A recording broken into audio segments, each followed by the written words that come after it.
Welcome everyone to the webinar.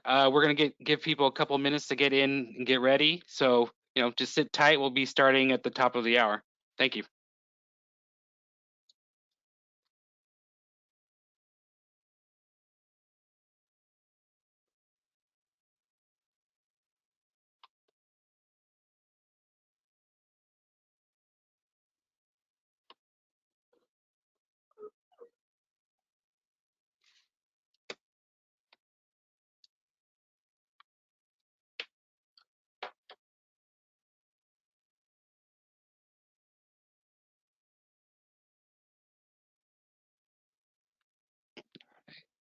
So it's 1 o'clock now, so we'll go ahead and get started.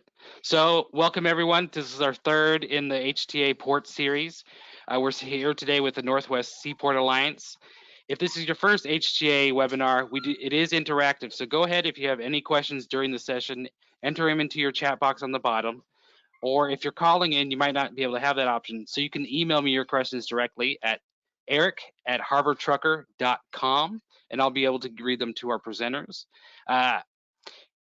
We'll open up the floor for Q&A at the end. And with that, let me introduce you to our presenters. We have the Deputy CEO, Don Esterbrook with the Northwest Seaport Alliance, and COO, Dustin Stoker. And we appreciate them for taking the time here to come speak to us today. And with that, I'll turn it over to you guys. Okay, great. Eric, thank you. And also thank you for inviting both Dustin and I. It's a great opportunity to not only share information, but I look forward to the Q&A where we can hear some specific questions and how we can be more helpful from the Northwest Seaport Alliance perspective. So let me start with talking about the cargo forecast, the projections that we are seeing. And I would begin by saying this is an area where I think as an industry, we could be doing a much better job. Now, in all fairness, I think in part that's because no one knows what's going to happen next. But again, I just think collectively we could and should be doing a little more in trying to get more accurate as to what the volumes look like, both on the import side and export side. And in that regard, we are working directly with the ocean carriers. Typically, they have the most current information because the vessels are loaded 2-3 weeks in advance in Asia. So we're working directly with them, encouraging this sharing of information. Also, the railroads. The railroads also typically have pretty good forecasting numbers due to the fact they've got to build their trains for the intact intermodal. Now, I start that way because we've really all been on a roller coaster. If you go back the last week of February, first couple weeks of March, what we were anticipating based on what we were hearing was that we were going to be experiencing this significant cargo surge. And all the ports were requested to prepare a robust continuity plan. How are you going to handle all this cargo volume? Namely, looking at the fluidity of the gates and also the on-dock rail product. Well, as you all know, that did not happen. Certainly no one is anticipating this cargo surge.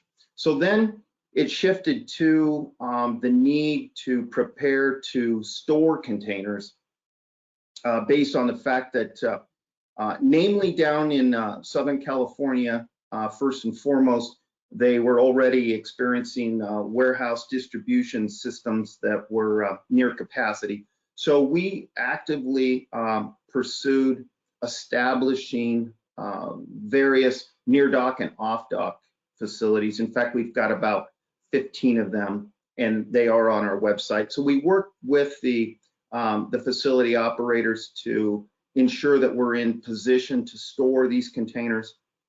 We also put the specific attributes of the facilities, namely, do they have heavy equipment so they can ground containers? Can they handle refrigerated equipment, etc.? And we ensure that there are some near dock facilities as well, meaning right in the harbor in both Seattle and Tacoma. However, what was very interesting is that although we have these facilities established, up to this point, we've received a lot of inquiries, but we have not had the request, if you will, to store the 1,000, 2,000 containers that we were anticipating. So it just kind of brings me back to the original point that, again, there's been some real inaccuracy as in terms of volume expectations. Now, as far as the container storage, we're still hearing that that is likely. So we stand ready, of course, to accommodate that. The other point I wanted to make that I think would be of interest to the members is our gateway in particular, Seattle-Tacoma, we're fairly balanced, which is somewhat unique, balanced in terms of our import and export cargo. And the reason that's important is that helps to balance the equipment supply. And although today we are not experiencing severe equipment shortages, it has been sporadic in terms of some unique equipment, 40-foot high cubes as an example, refrigerated equipment. And why we are concerned in staying close to that issue is if you look at our numbers year to date, Q1, we were down 15% in total. But if you break it down a little further, our imports were down about 20%. Exports rebounded much quicker. They're down about 5%. So you can see a potential situation where we could have more significant equipment shortages. So we are staying very, very close to that with both the ocean carriers and marine terminal operators and the Class 1 railroads who would be doing the equipment repositioning. Last point on that, though, I wanted to make mention. It's going to be more challenging than in the past to receive this repositioned empty equipment, because what we are hearing is there are some equipment shortages in the interior, the Midwest. So first and foremost, the ocean carriers are going to cover those export loads before they pay to reposition empties to our gateway. So I just wanted to throw that out there. Just I think it's important that we all are attuned and stay apprised of that situation, and we are on it and working that issue.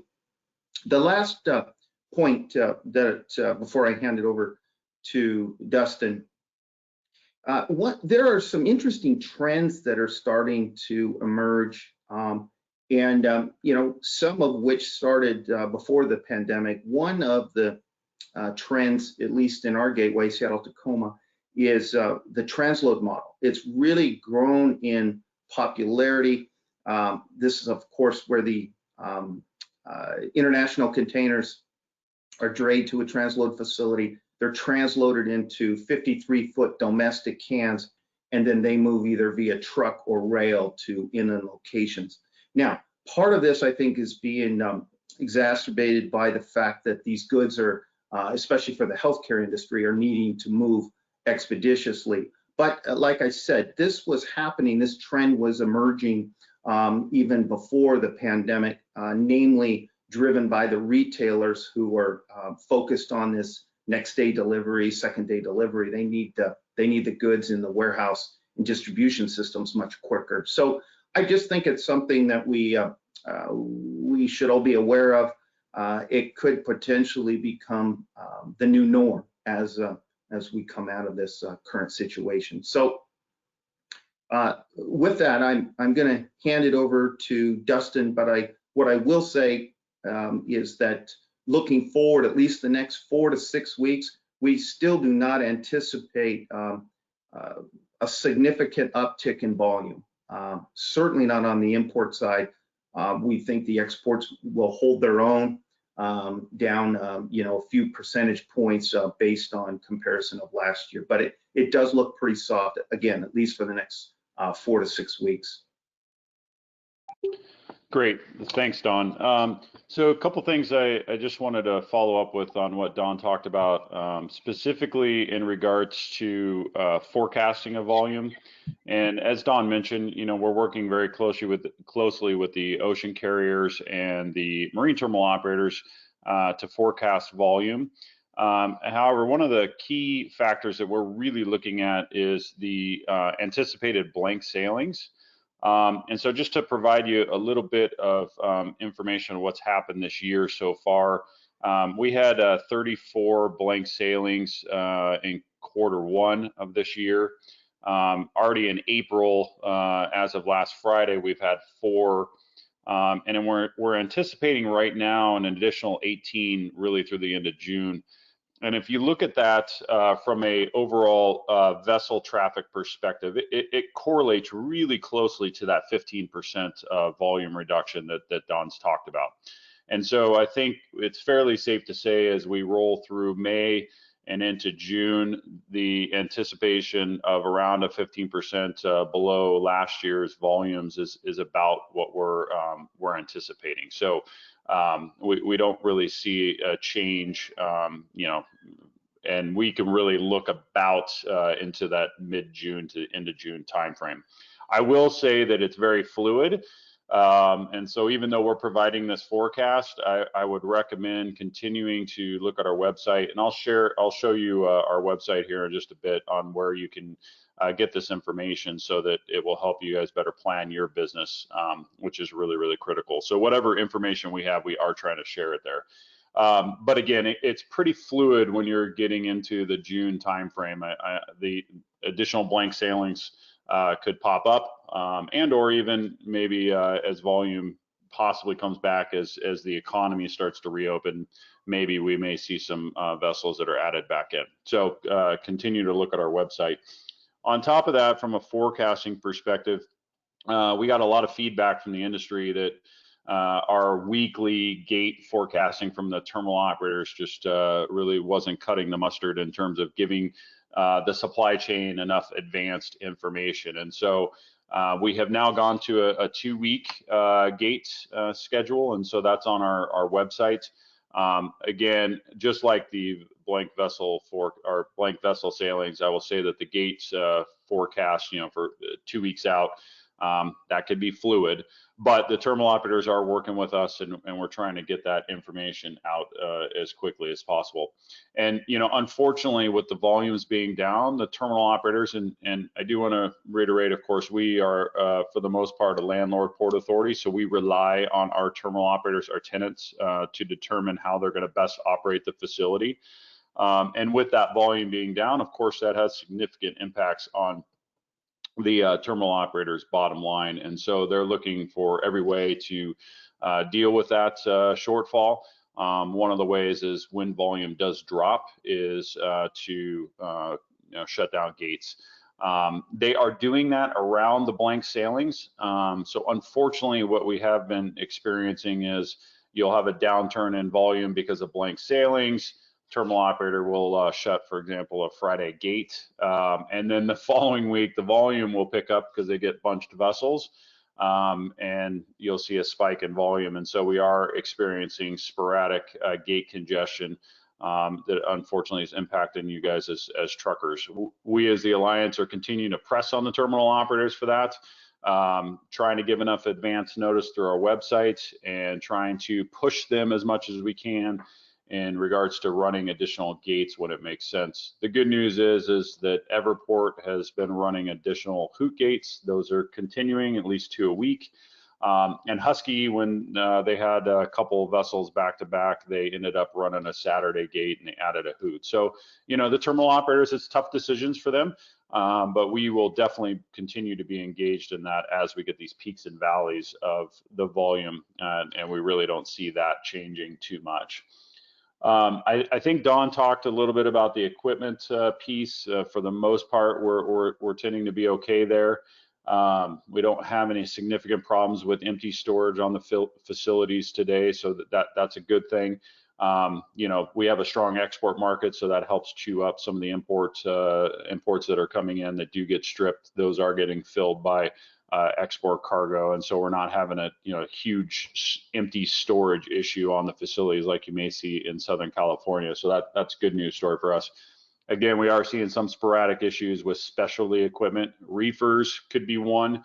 As the imports are not there, they're not able to put import cargo in dry reefers, which causes some impact for the export community. We've been in a lot of conversations with the steamship lines and the railroads to see if we can get some of that equipment positioned back from the Midwest. We'll see where that goes. We'll continue to press on that. We've heard that fairly loud and clear from the export community, so we'll continue to push that. A couple other just key highlights. One is on labor, and I know that's always a concern and consideration around how is this impacting labor.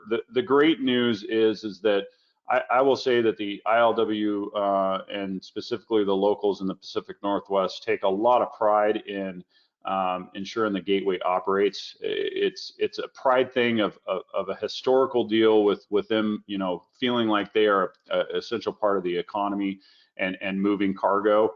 And so we have not had any issue with labor availability. Folks are showing up, coming to work, and you got to give it to them. They're on the front lines, just like your guys as the truck drivers. It's kudos to all the essential workers that are on the front lines each day, continuing to move freight. I think it's a real commendable job that's happening. And the good news is we haven't had any significant issues from a service perspective. For the most part, the terminals are fluid, and the longshore and the trucking community are a huge piece of that. The longshore specifically has taken a lot of steps to do social distancing at the dispatch halls. changing the timing of the way they do dispatch, enhancing, sanitary measures. And I think that's really helped, get us through this without any major issues from the COVID perspective. And the same thing's happening at the terminals. Many of them have adjusted their break time so that they continue to operate and don't congregate in the break hall. They're doing social distancing, keeping the work groups very small and isolated from one another, enhanced cleaning measures. In fact, in Seattle, they've pushed their vessel operations at the night side back to a 7 o'clock start. That gives them 2 hours between the day and the night side to go in and disinfect all the equipment between shifts to, again, make sure that the labor force is safe. And I think for the most part, that's working pretty well. So it's been a really good relationship. Not to say that there's not bumps in the roads here and there and some disagreements, but for the most part, we work through those, and the business is moving quite well. One last thing that I had before I kind of kick over, and I'll show you guys the website, just in terms of projects. The great news is our one major key project, the Terminal 5 rehabilitation project, right, where we're modernizing that facility, bringing it up to spec to be able to handle 2 ultra-large container vessels at the same time. That was deemed an essential project, and so that has continued, and so we are still on schedule. That is fantastic news. Projects here, especially ones that are in water, have very tight timelines due to some protection around the salmon. And so in order to keep this on a good timeline, it's really beneficial that we were able to delegate that as an essential project. So that is continuing. Lot F, so Husky is going to be moving their gate over to the Lot F spot in Tacoma, and so that project is kicking off. We'll be getting some information out to the trucking community because there will be some adjustments in the lot as they go in and construct their gates. But we're really excited about this project. It should make the terminal operate a little bit more fluidly. Also provide them with some space on the terminal to store some more containers, which is really important. So again, look for our website. We'll be sending out trucker blast and communications to make sure that the trucking community is well aware of that timeline. The one project that is somewhat impacted right now is the Husky crane removal. So we were planning on getting rolling here in May. That's probably going to be delayed at least into June. So we've got 4 of the old cranes. As we've upgraded that facility, we purchased 8 Superpost Panamax cranes. Those are now fully functional, operational, Husky, performing very well. But the 4 older ones that were there that are shorter, those are being removed.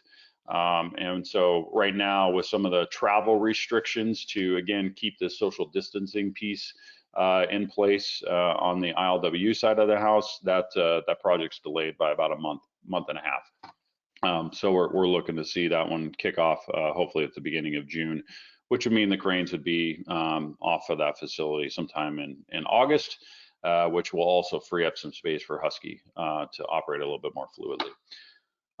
So to go back, just in terms of some of the tools that are on the website, I'm going to share my screen here real quick, and hopefully you can all see this. Hopefully you can see the website. Eric, can you just let me know if that's looking okay? Yep. If you can see the website? We can see it. Okay, great. So this first tab here is the main page, and as you scroll down, specifically from a trucking perspective, this part of the web page is a really good place for you to start out. But again, we've got gate cameras, we've got terminal updates on all our individual facilities, we've got a vessel schedule that goes out quite a bit, and some resources for truckers. So again, this is the launching page, and we'll just go through this real quick. So if you're a trucker, you can go in here. We've got quite a bit of information in here. One of the things Don talked specifically about was the near dock container yard. So right as you launch into the trucker page, you could see right here under surge capacity, we've got the available container yard space linked in here. And so if this opens up, you see that we've got a fairly nice PDF that outlines the different facilities, whether they're in Seattle and Tacoma, and even some that are down in Portland and Eastern Washington, and it gives you some of the capabilities with contact information. So, you know, as the cargo surges back at some point here, I think this would be a really good resource for you guys to use, and please take a look. We also have, you know, Transload service directory that I'm sure many of you guys are very, very well aware of that, but information right there. And if you scroll down, you'll see that by terminal operator, we have quite a bit of information. It gets into their websites and their contact information. So again, I think that is a good place for the truckers. Then on top of that, we've got Dustin, yeah, go ahead. that's not opening up, at least on my screen. Eric, is that opening up for you? Oh, all I see is the main page. Yeah. Can you scroll down a little bit?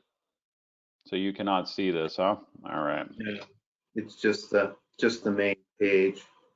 Let me see if I can go back here. Sorry about that.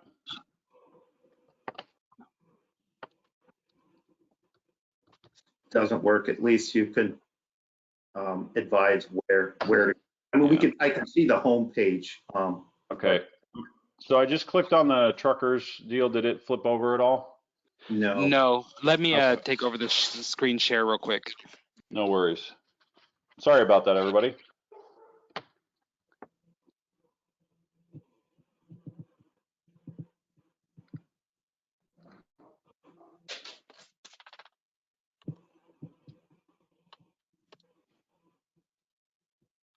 Is this the page you wanted to show them? Yeah, so yeah, exactly. If you scroll down there, so I was just going to show them the gate camera feed. So if you go onto the gate cameras on the right hand side, you'll see there's lots of information in here for you. If you scroll up, yeah, just you can click on the gate cameras, and there you can see the terminals and kind of live shot in terms of what's going on at the facilities. Just a good resource. So if you scroll up to the top there, Eric, and go to, let's see, what's the best one? Vessel and port schedules. On the right-hand side, you see the, go down, there we go. So on this, we have our forecasted vessel schedule, so we keep all the information there. You'll see the projection calendar on the right-hand side where it says Seattle Harbor, Tacoma Harbor. We have this in an Excel or web-based look. And then on the right, I'd like you to click on the blank sailings. You see the scheduled downloads, blank sailings? Perfect. Click on that. And so for you guys to be able to reference, we are updating this every Monday. This will have the blank sailings at least as far out as we know, and that based on service and also terminal location. We'd gotten a lot of feedback that that was some pertinent information that the supply chain wanted, so you can look there. If you go back, and I'm trying to think, there is a 14-day, so if you scroll up, there's a little search button right up on the right-hand side. Go down a little bit by selected language. See the little, yeah, there we go. Click 14-day gate schedule.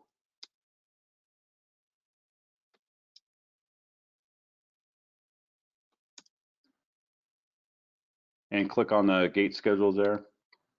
There we go. So this will provide you really a 14-day outlook on all the gates and what's planned. We're updating this daily, having regular conversations with the terminal operators. So that's just some good information in a one-stop shop where you can see it. We also have links to each of the terminals' websites, but I just wanted to share that with you. And then if you scroll up top, last thing I'll share with you is if you click on the COVID response read details up at the top there. So we do have a page that houses everything COVID-19. If you see on the right-hand side, this is another great spot where you can see FAQs from our webinar. So there's a lot of questions that have been coming in that we've been providing answers to. You can see all the various topics. And we're holding a webinar every Wednesday. So a lot of these questions are coming from that, and we're providing answers. Again, what I would say is if you're not able to find something on the website, something that you think would be beneficial to the drayage community, please just feel free to reach out to us. We have been adjusting this as we go over the last couple months, get a lot of good feedback. So we're more than happy to provide whatever information we can. And again, we'd like to tailor it to whatever needs you have. So I think Dustin, I've spoken enough. Yeah, go ahead. Yeah, Dustin, if I may, this is Weston, but just so everybody knows, we have a link to that page on our daily updates for the Northwest Seaport Alliance, and you can find it in those, like I said, those daily updates. But thank you to the Northwest Seaport Alliance and all you guys are doing. The information that you guys have online is tremendous, and you guys have been a great partner in helping to facilitate the gathering and disbursement of information. So thank you very much. And likewise, Weston, I'm been really just happy with the partnership with both the Harbor Trucking Association and the Washington Trucking Association. I feel like we've got a really strong partnership with the drayage community. You know, again, it's not always perfect, but I think we're willing to sit down and talk and try to figure out ways that we can make the gateway operate more efficiently. So thank you very, very much. It's been a great partnership over the past few years. All right, thank you, guys. So we're going to start taking questions now. You can go ahead and enter the questions into the chat box below. I'm going to start with reading off some of the questions that got via email. So a lot of the email questions, you've touched on these topics, but some people want to know, are any projects, any infrastructure projects being delayed because of COVID-19? And when will they be put, if they are being delayed, which ones are they, and when will they be put back? Yeah, I can tackle that one. So the answer, short answer is no. All the projects are moving forward. They were all deemed essential. However, with that said, we are experiencing some delays. Good example is what Dustin was talking about on the crane removal. And that's usually due in part to the contractor, whether they can get supplies, can they get the workforce. So the good news is all the projects are still being worked accordingly. However, there are some intermittent delays as a result of the pandemic.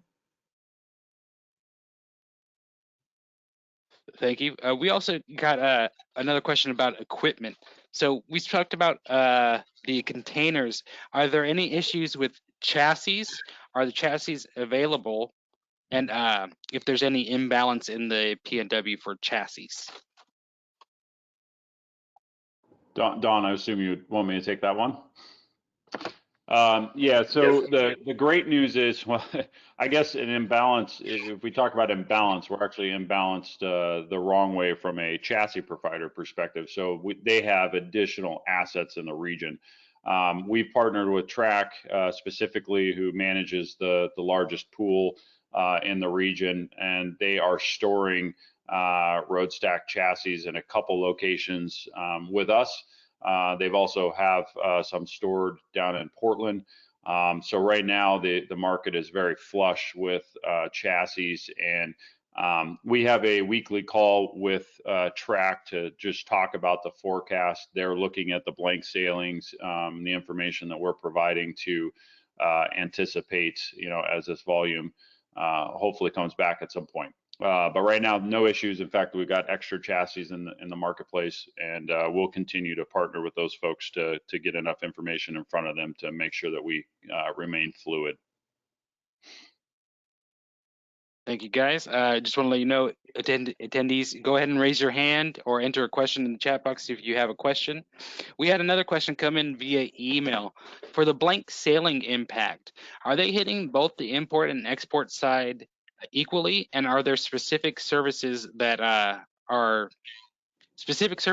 more impacted than the others? Or if you're losing any ships that are more import or more export? Most of our ships are fairly balanced, so I wouldn't necessarily say it's hitting one or the other. However, as Don mentioned, the import side is down, right? More than the export side. And so one of the issues as the imports are lower in these blank sailings, it does impact the capacity, because for the export volume specifically, because it's not down as much as the imports. And so I have heard a couple times in which there's some ships that maybe not enough space on for the exports, but again, it's hitting both sides fairly equally. Thank you, guys. We did have a question from Jed. Let me get him unmuted so he can ask. Jed, go ahead.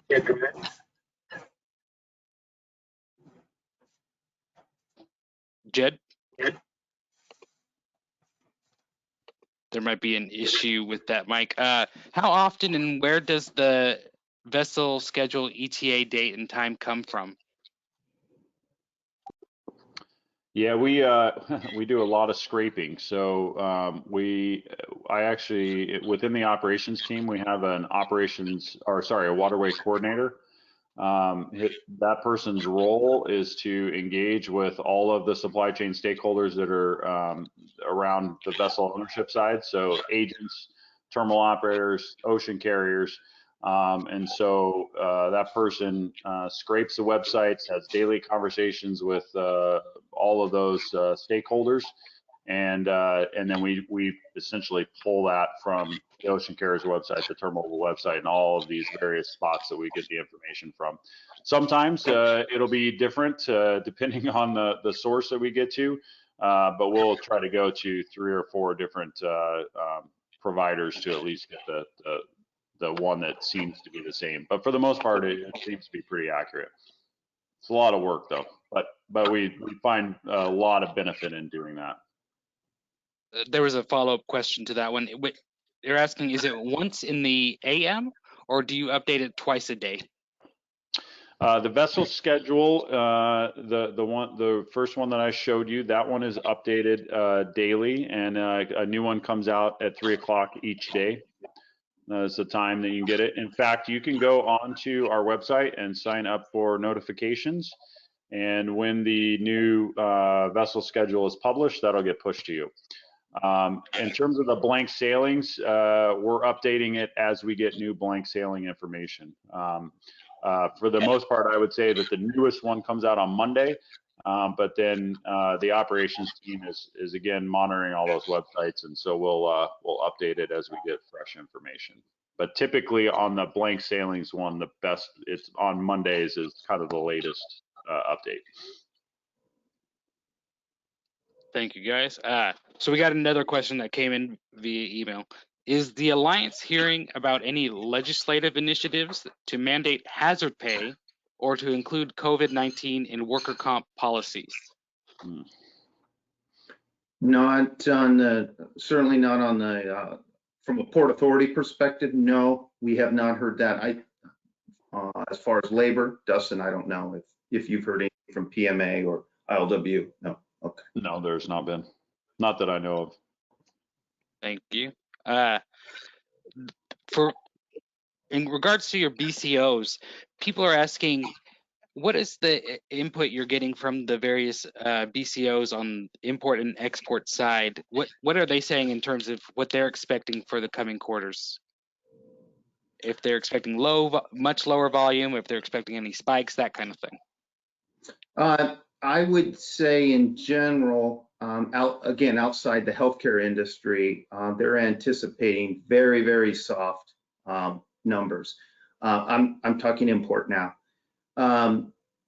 So we've heard a few different things, but I guess the consensus is the back half of the second quarter is when we are starting to, or we are supposed to at least see a return of some of this cargo as the retailers open up, warehouse distribution systems open up as well. So I would anticipate, unless something changes, we're not going to see really much of a return, probably staying around that 20% less than the year before until the back half of the second quarter. Yeah, on that, I have a follow-up to that one. So obviously, it's more than just the local economy as a determining factor on a lot of this stuff, but I saw that your golf courses will be opening on May 5th, I believe it is. So I was wondering what conversations you guys are having with the state and the local authorities, as most folks are now at least having conversations about recovery and reopening the economy. Yeah, so our commission, both the Port of Seattle Commission, Port of Tacoma Commission, that make up the managing members, they've been strong advocates to ensure that, again, those projects that we were just referring to, that they were deemed essential. So from there, it's trying to open up the economy as a whole within Washington State. And there's very little we can do at this point. That really is a decision made by the governor. And yes, while we were happy to see that you can start fishing and golfing, we certainly would like to see more. There is supposed to be an announcement. It might even be today or tomorrow. Dustin, I'm not sure if you know the date, but the governor is supposed to come out and announce whether or not he's going to push out the May 5th. And it sounds like that might happen.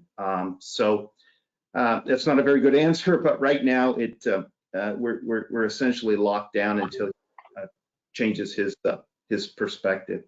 Yeah, it's at least the latest I read this morning. It sounded like it was going to get pushed out. There may be some additional services that under certain conditions may open. So it sounded like there may be a possibility like elective type surgeries that may open up around May 5th. And I know there's a lot of push around things like hairstylist, right? I mean, everybody's hair is getting ridiculously long. I look like I just got out of chopping down some trees out here.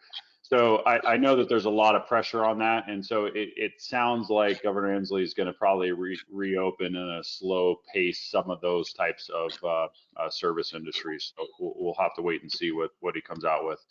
He's holding a press conference almost every day.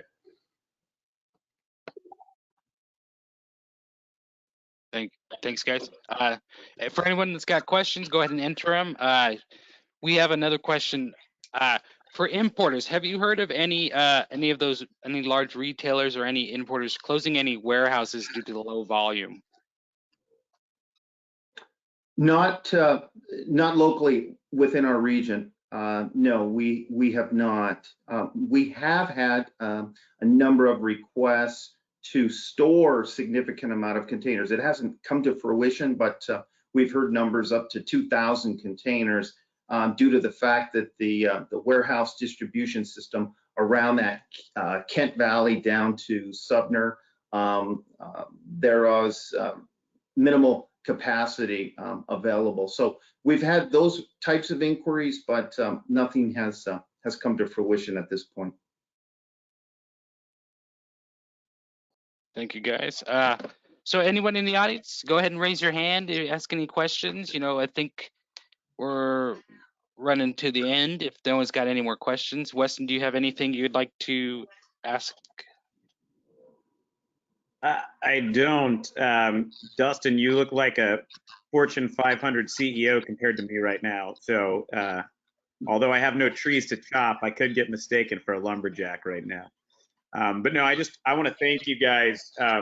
Again, I just want to say you've been a great partner and a great resource. And I would encourage anybody who's interested. I know this was mentioned, but the Alliance has a weekly update for those that are doing business in and around the ports. So I would highly suggest, if you're interested, to reach out to the Alliance to get an invitation to that. Eric and I are attending each one of those, and it's been a tremendous value and definitely helps us understand where we can help the Alliance and where the Alliance can help our members. So I would encourage you all to ask for the opportunity to attend those.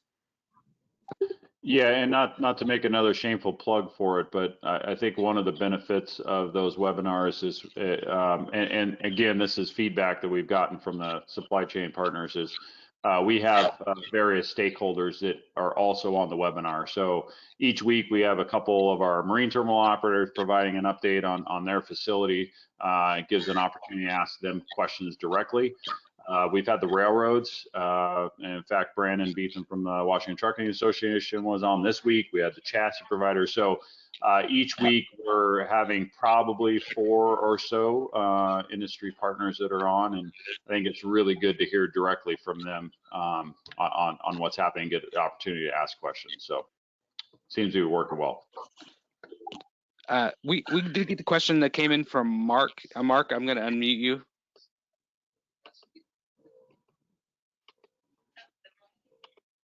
Maybe there's something going on with our, there we go. Mark? Yeah, can you guys hear me now? Yes. All right, appreciate the time, Dustin, Don. Thank you. This has been great. I hope all is well with you and your families. My question was more related to what we've heard as what may be post-COVID-19, the new normal. So from your perspective, what are you hearing from the ocean carriers and BCOs to any potential changes post-COVID-19? Yeah, Mark, it's just such a good question, and I think everyone is speculating. We have heard some potential new normal, if you will. One I touched on was the continued increase in that transload business. I think that I think that is it's got some legs. Also, I'm hearing that more consolidation, and that's a little worrisome. Like, what does that look like? You know, certainly we're already down to 3 major alliances, but we could see more winners and losers in terms of consolidating services, consolidating the ports they call, consolidating the number of terminals. So maybe some more rationalization. It's a great question, and it's something I tell you we're really watching closely, because there will be some significant changes, I believe, coming out of this. Say just one more thing. I'm sorry, but I don't anticipate a carrier, unless this goes, you know, for an extended period of time. I don't see, at least in the near term, any more bankruptcies from any of the ocean carriers. I wanted to highlight that because we also watch that very closely, and I don't anticipate that happening.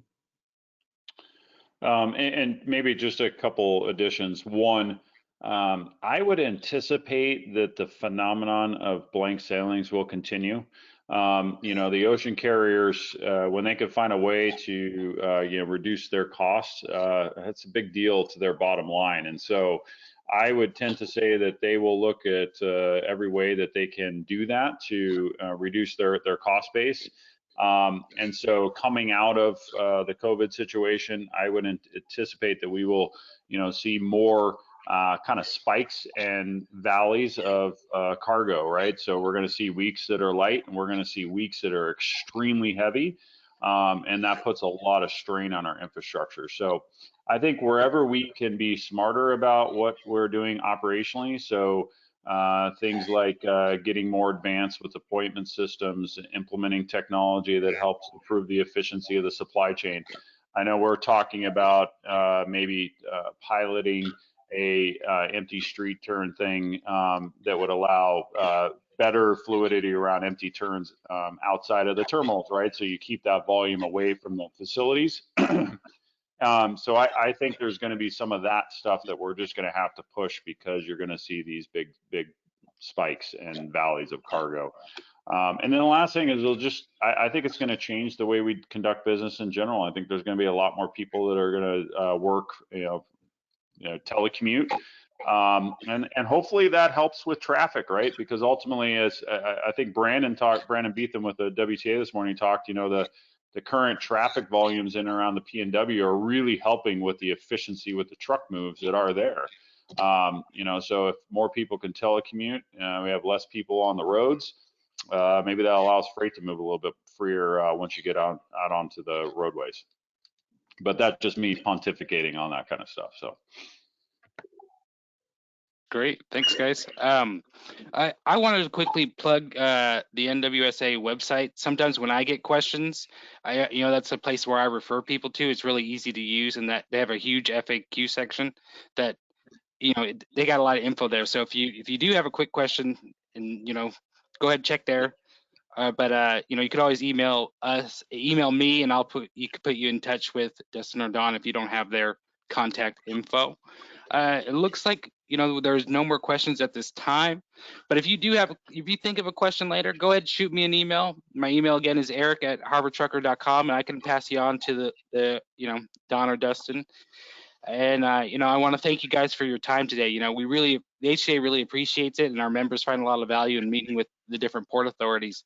And so keeping the information flowing is great, and we really appreciate the time you've taken to meet with us. Thank you, Eric and Weston. Much appreciated. All right, so I'll go ahead and we'll close it off right now. Thank you guys for attending. If you have any questions, you got my email. I said it about 10 times today. So go ahead and hit me up, and look forward for more events. And if you need help getting in touch with Don or Dustin, let me know. They do have the weekly webinar I attended this morning. It's great info if you need it. Even if you don't know what they're, they talk to a lot of different stakeholders, so you get a perspective from everybody. All right, so thanks, guys. Thank you, guys. Thank you, guys. And thank you, Eric. Another great job. Thanks.